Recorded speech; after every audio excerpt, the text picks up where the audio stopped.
This show is clean. Pretty much. Mike's Daily Podcast. Effizode 713. Hi, it's Mike Matthews broadcasting from the last place on earth located somewhere in Podcastro Valley, California.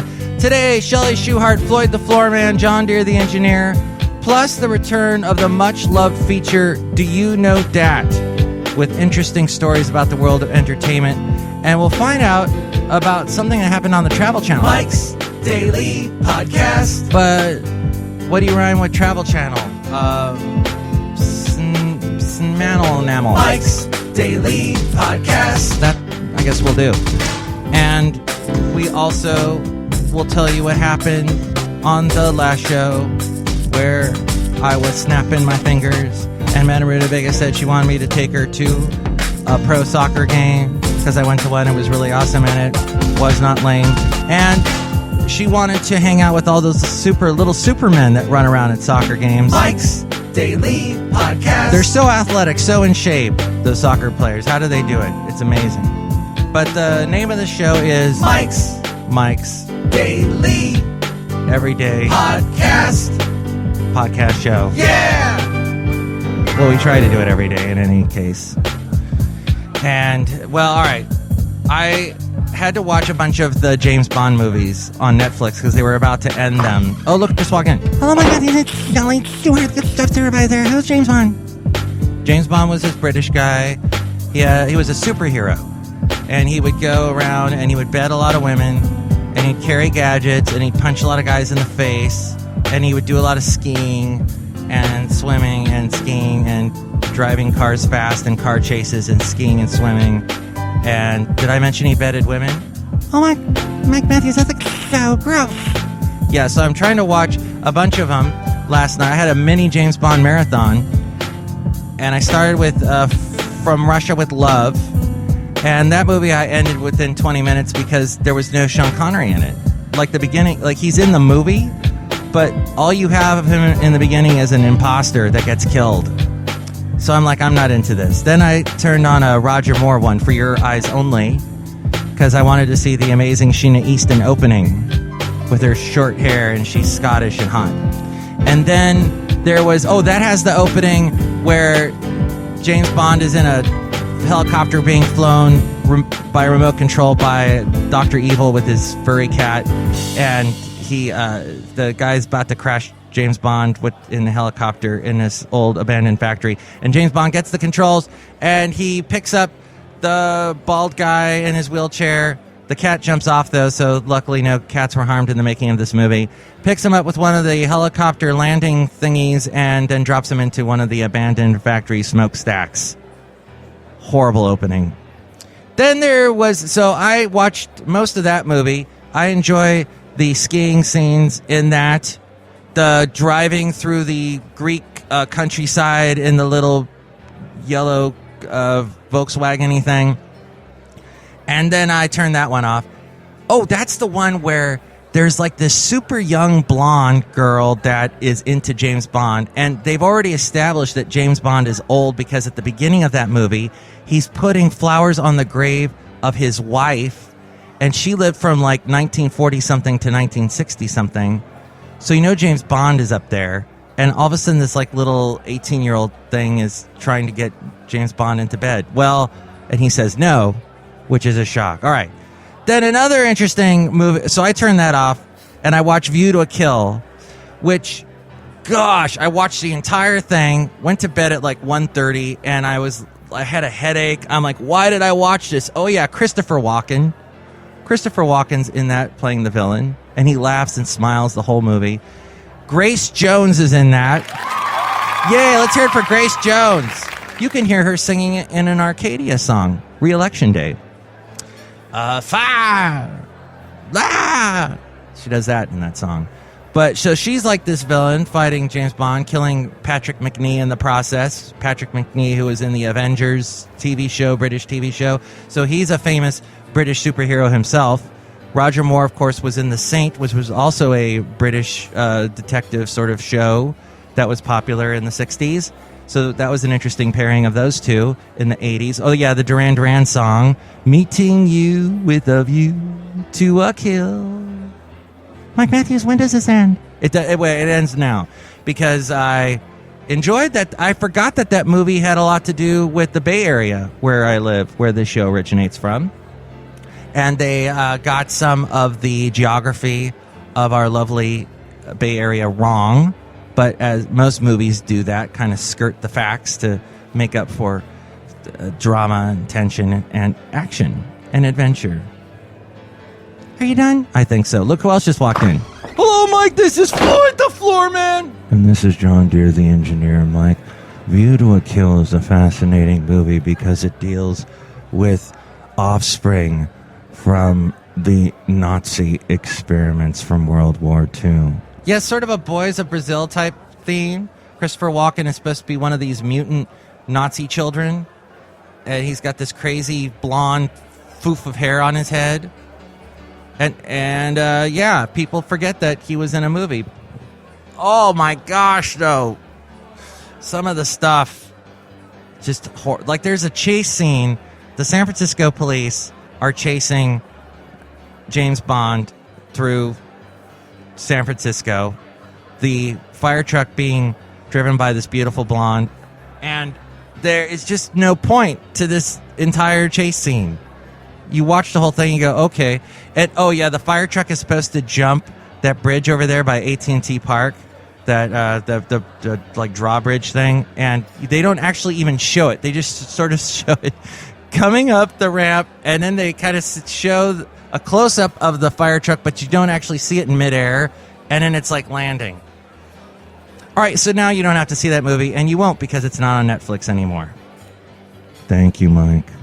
We owe you a debt of gratitude. You're welcome. And I don't know if you ever watched the Travel Channel, which I don't know if I do or not. But about a week after Travel Channel star and Adam Richman got into a nasty war of words on Instagram over a picture related to his recent weight loss, the network has pulled it, the upcoming series Man Finds Food, from their schedule. The show featuring Richman uncovering delicious hidden food treasures across the country was supposed to debut on July 2nd. Then the channel suddenly announced it would be postponed with no details about a later date. A surprising move, given that Richman is one of the network's most profitable stars, the host of shows including Man vs. Food and Best Thing I Ever Ate. Oh, he also has Adam Richman's Best Sandwich in America. This according to WashingtonPost.com. However, the decision came down right after Richman made some very unflattering headlines when an expletive-filled rant on Instagram went public. It all started earlier this month last month, because now it's July, and we are earlier in the month of July. So earlier in the month of June, when Richman, very proud of his recent weight loss after years of heavy eating for his shows, posted a picture on Instagram showing off his new physique. In his post, he used the hashtag #ThinSpiration. But unbeknownst to Richman, that word is extremely sensitive. And apparently, thin inspiration is very popular in pro-anorexia and pro-bulimia circles, generally consisting of pictures of emaciated bodies. Wow, all that drama on the Travel Channel. It's crazy. What do you think about all that? Email me, mikesdailypodcast@gmail.com. We read your comments on the section emails from email.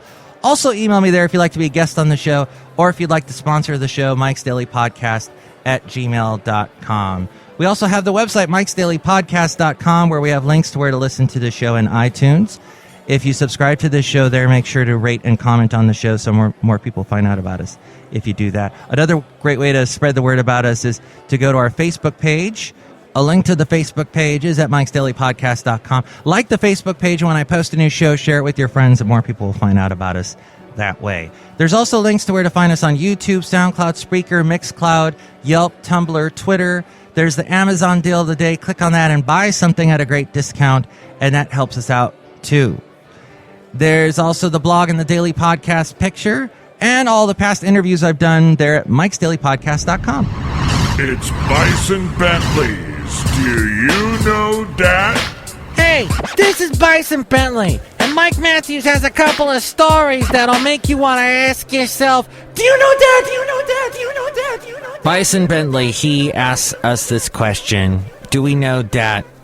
And we don't know that about this stuff yet because I haven't told you yet. And now you will know dat. And it's about, we're talking a little bit about entertainment and culture and society in today's world, all kinds of fun stuff like that. Can you see the stars over Amsterdam?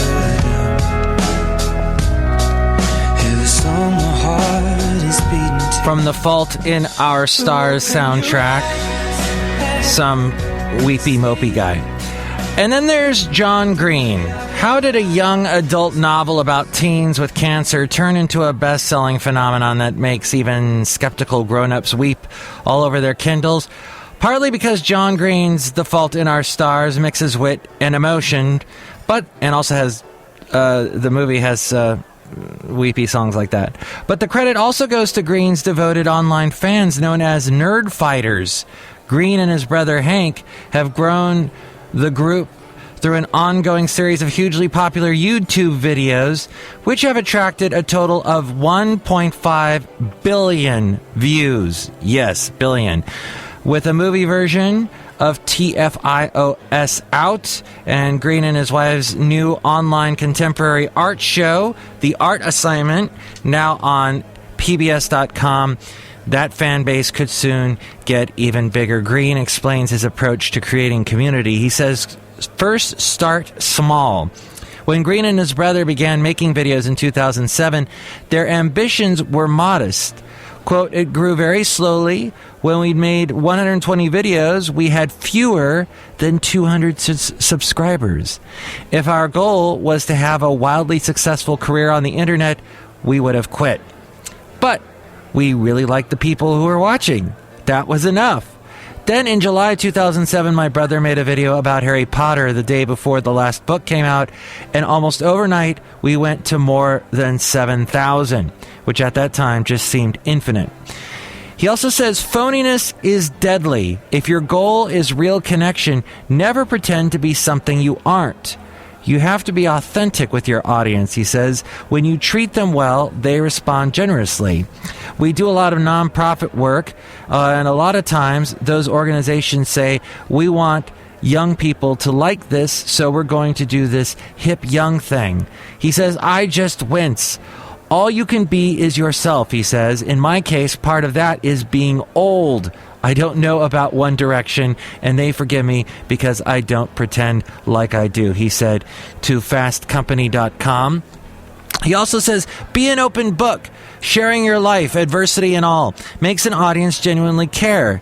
And Green was open with fans about his 4-year effort to write TFIOS. He says they'd seen my struggle. They'd heard me read parts of the book that had to be abandoned. It made me feel invested in it from the beginning. I'm more likely to read a book written by a friend, and if you extend that idea out, people are more likely to read books if they feel a personal connection to the person who created it and to the process. He also says, don't settle for the ordinary. Marketing yourself requires imagination. He says, I like feeling like I'm part of the community of fans, so that's what my brother and I have tried to do. My brother is a musician and is very personable on stage. We put together an hour and 15-minute show and toured the country in this ridiculous van that was painted in the colors of The Fault in Our Stars. Then in 2013, we did a real show at Carnegie Hall, and it was much more of an experience. Generally, I think book tours only work when they provide experiences. He says, use your audience for good. The brothers' charitable efforts are an important part of how they relate to fans. He says people don't tend to become nerd fighters unless they are passionate about making a difference. If you make stuff that's in accordance with your values, you will end up with an audience that shares them. It's so much more fun to genuinely like and care about your audience than it is to be like, ugh, these people again? But I never had a sense of ownership over The Fault in Our Stars after it came out. I always understood that once a book is finished, it doesn't belong to you anymore. It belongs to the readers, for better or worse. And now for the people that have seen the movie.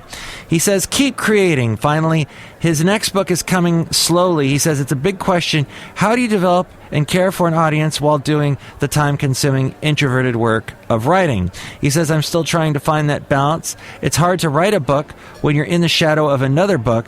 That's a problem I've never been lucky enough to have until now. Usually you write a book and 3 weeks later, it has disappeared.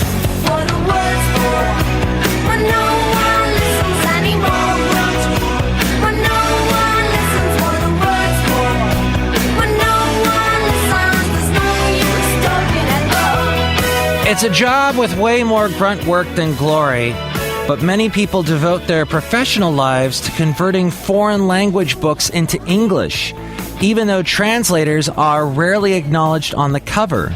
Their presence on the page cannot be ignored. This according to Nina Terrero. International authors are more important than ever in the American marketplace. This summer alone, we're going to see hotly anticipated releases from Japan's Haruko Murakami and Switzerland's Joel Dicker. Penguin paid major bucks for the American rights to Dicker's novel, The Truth About the Harry Kubert Affair, its biggest deal in history. But to enjoy these books without borders, readers rely on the skill and artistry of literary translators, who are charged with recreating the emotional and cultural nuances of foreign titles. It's a painstaking task, neither glamorous nor lucrative. 100 pages can take a translator a solid month of 7-hour workdays, according to EW.com. And, adds Natasha Wimmer, who translated Chilean novelist Roberto Bolaño's biggest hit, The Savage Detectives, and 2666, it's a pretty solitary occupation. So, why get into the business? It's obviously not for the fame. Translators generally aren't named on the cover or the big paycheck. Some earn around $150 per 1,000 words, and they seldom share in royalties. Most translators are people who love books and get their start through the back door, says Wimmer, who was working in publishing when she volunteered to do her first translation. These days, translators who specialize in Spanish, French, Japanese, Chinese, and Nordic languages are particularly sought after. On occasion, an author will ask to work with a specific person, as Murakami did with Philip Gabriel, his collaborator, for more than 25 years. Of course, translations can go very wrong, as was the case with the much derided, though widely read, English version of Swedish author Stieg Larsson's The Girl with the Dragon Tattoo, which was translated by Stephen Murray. He says his work was re-edited by British publisher Kirkus to include mistakes. In protest, he asked to be credited using a pseudonym, which he says you don't want that on your resume. Still, Murray, who has worked on more than 30 titles, says it's an honor to be bringing these books to the American public. He says that's our biggest measure of success.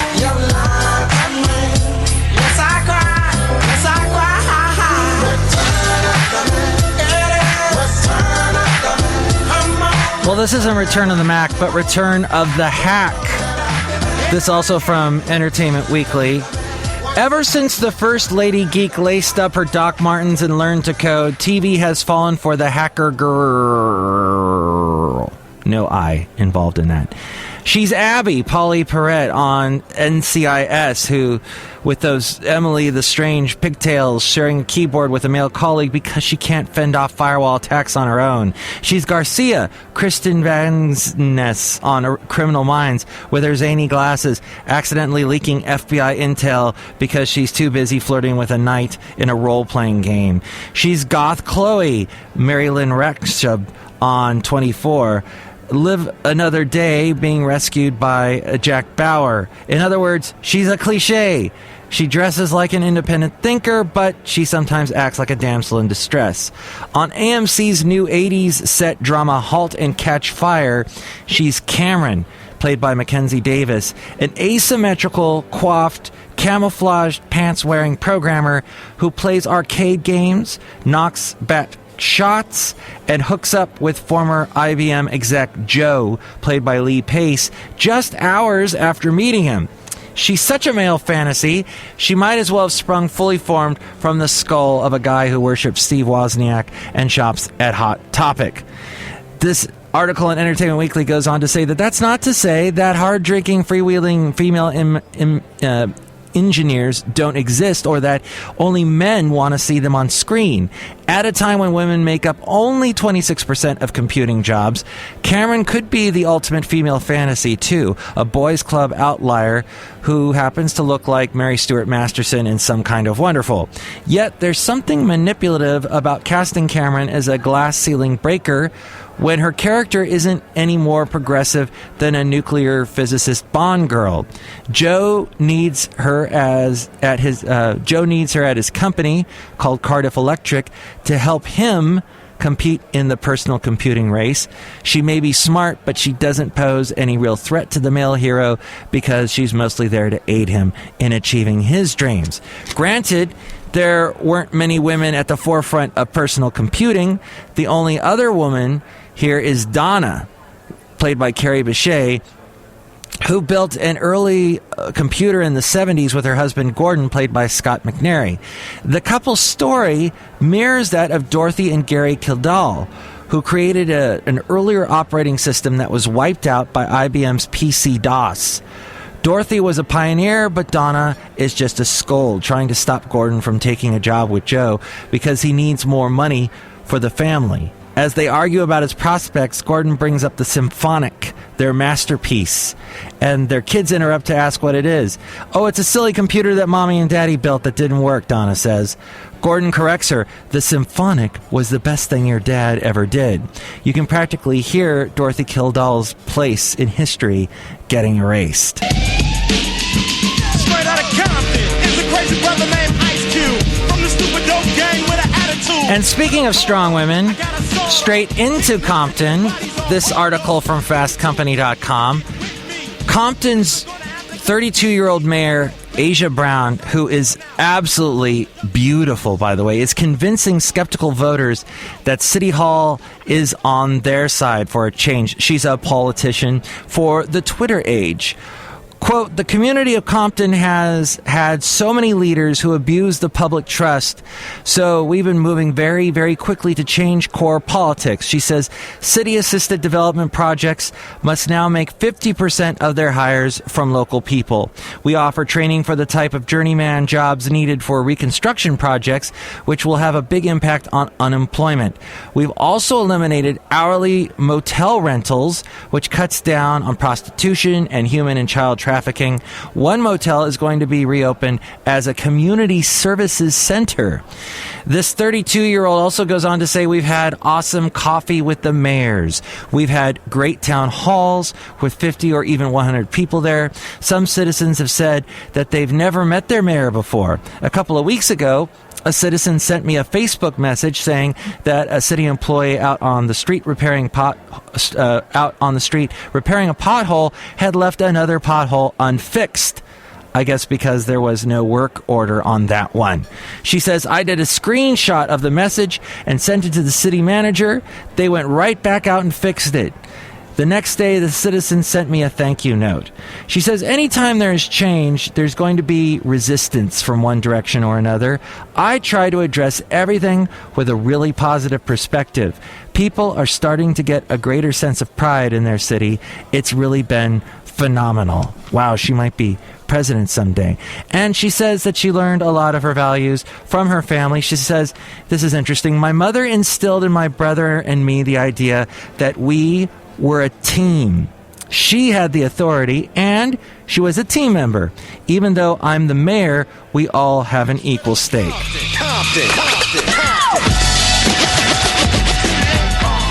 As we go outside of the last place on earth, we bring you Mike's Daily Podcast somewhere in Podcaster Valley, California. And here's today's podcast picture. The picture is a drawing with a disgruntled fiddle player. Hey, everybody, that's not necessary, okay?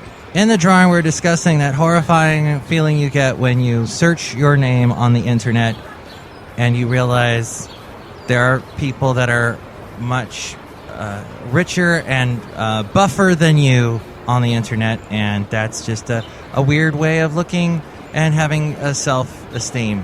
issue. Isn't that right, Disgruntled Fiddle Player? Yeah, what you said. I didn't think I was supposed to be on this show today. Yeah, but you are. And today's show is great. We were discussing James Bond movies and stars on the Travel Channel that get into rants on Instagram. Yeah, okay, things that are really pertinent to me. What was that last story about Compton? That the mayor is really young and she gets things done. That's great. Gonna move to Compton today, then. Good, all right. I'd help you move, but I'm busy podcasting. I can see that. Makes me feel a little sorry for you. Thanks. So on the next show, we're going to have a really great band. In the segment Into an Interview, we're going to be talking to a band called Odd Owl.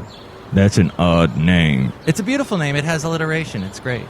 Plus, you're going to be back, and we'll also hear from Benita and the Brewmaster. Oh, joy. Mike's Daily Podcast is written and produced and performed by Mike Matthews. His podcast is super easy to find. Download or listen to his show and read his blog at MIKEs-DAILY-PODCAST.com. Email Mike now at MIKEs-DAILY-PODCAST@gmail.com. See you tomorrow. Bye. You lied to me. Stop.